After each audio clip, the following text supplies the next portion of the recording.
Hi, everybody. It's Jules from Simple Body. Thank you so much for tuning in today. I want to talk to you about cosmetic safety. It's January 7th, and I know over the holidays, some of you were gifted handmade cosmetics from friends, from family, who knows.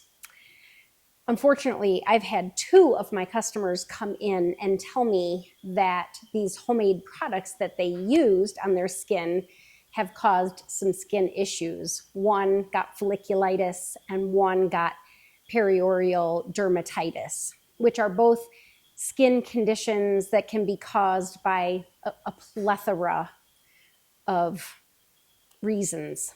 But both of them had used a product that was made in somebody's homemade kitchen.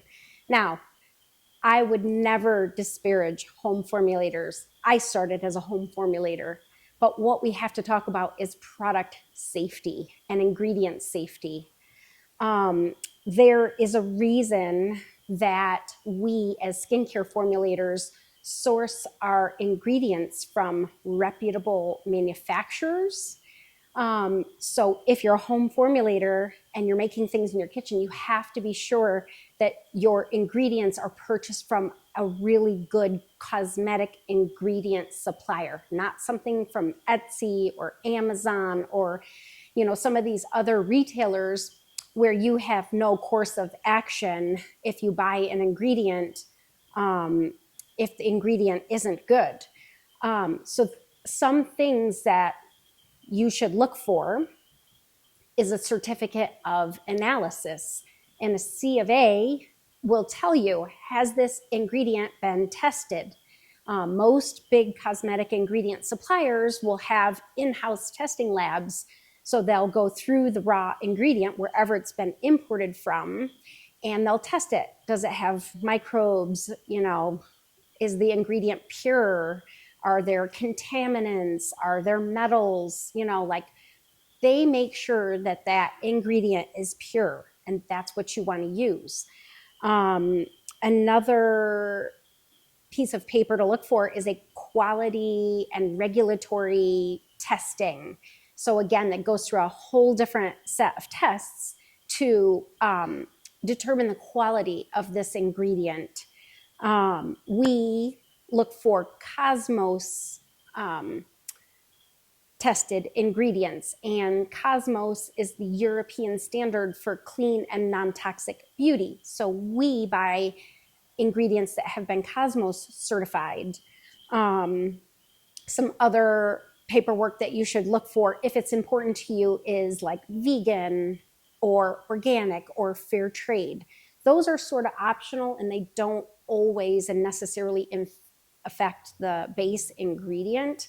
But if you're going to be home formulating, you should probably know, does your ingredient contain animal-based byproduct, or is it plant-based byproduct? Because, for a lot of people, they care about not using animal byproduct in their ingredients. And if you're gifting it, it's just something to be aware of. The other thing, if you're a home formulator or if you've received homemade products, that you should be aware of is if the product contains any water or water-based ingredients like aloe vera, vegetable glycerin, any sort of hydrosols or floral waters, that ingredient must have a preservative. It must. You cannot get around this. And there are natural preservatives. There are plant-based preservatives. There are naturally derived preservatives. But you must understand how to use that preservative, what the pH of your formula is, what the concentration, the proper concentration of that preservative in the formula should be, and you should have efficacy testing done. So anytime you're making something at home and it contains any water, that's a red flag, because water-based ingredients will grow mold, yeast, bacteria. I've seen it happen. So try not to gift products that they contain water unless you truly understand preservatives, how to use them, and you've had your product tested. Because if you gift an item like this, and let's say somebody puts it in their bathroom cupboard and just leaves it, and then, oh, a couple months later, oh, I forgot, so-and-so gave me this and I want to use it. And sometimes that mold, yeast, and bacteria is not visible to the eye, and they'll put it on their skin. They can damage their skin barrier. They can get folliculitis. They can get infection.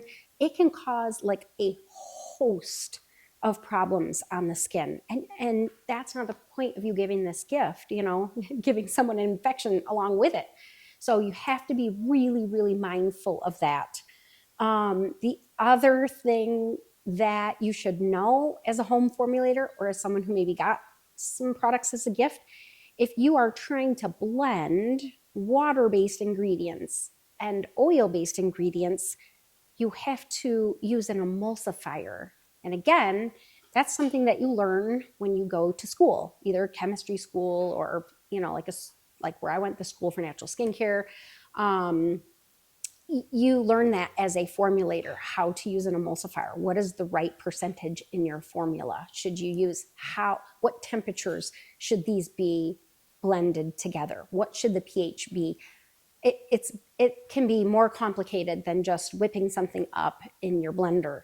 And for the safety of you and your friends and your family, you just have to really educate yourself around these things.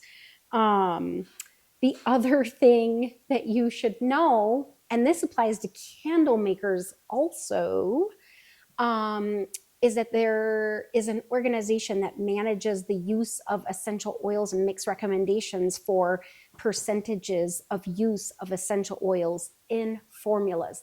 It's a safety thing. You can't just dump a bunch of essential oils in your products and use your nose to oh, I think it smells good. No, you can't do that. There's safety around essential oils and how much you should be using based on what the volume of your formula is. In addition, essential oils are highly flammable. So if you're trying to use essential oils in your candle making, you could start a fire. So I, by no means, am discouraging you from becoming a home formulator and making things for your family and your friends, but you really should be educated around formulating if you're going to do it, because the safety of you, your family, and your friends depends on it.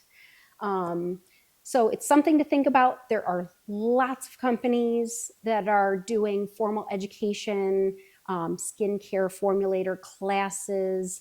Again, you can do like I do and go to Europe and get educated by the very best. And there are just lots of ways to educate yourself. Don't watch YouTube videos of people that do these recipes in their kitchen unless they are qualified to be guiding you through this process. It's just something I deal with here at the back end. People come to see me and they've got infection, they've got rashes, and these types of things. So don't let it get to that level.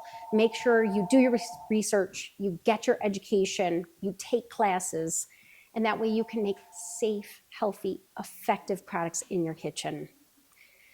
I hope you guys reach out to me if you have questions, if you want to know more about the school that I went to, or if you have any further questions about certificate of analysis or quality and regulatory issues, or where you buy your ingredients from, please leave a comment below and I will try to respond to the comments as quickly as I can. And again, encouragement to keep going, but be educated and keep going. Thanks for watching. And if you like this video, please give it a thumbs up. And I'd just love it if you subscribe to the channel. Thanks again.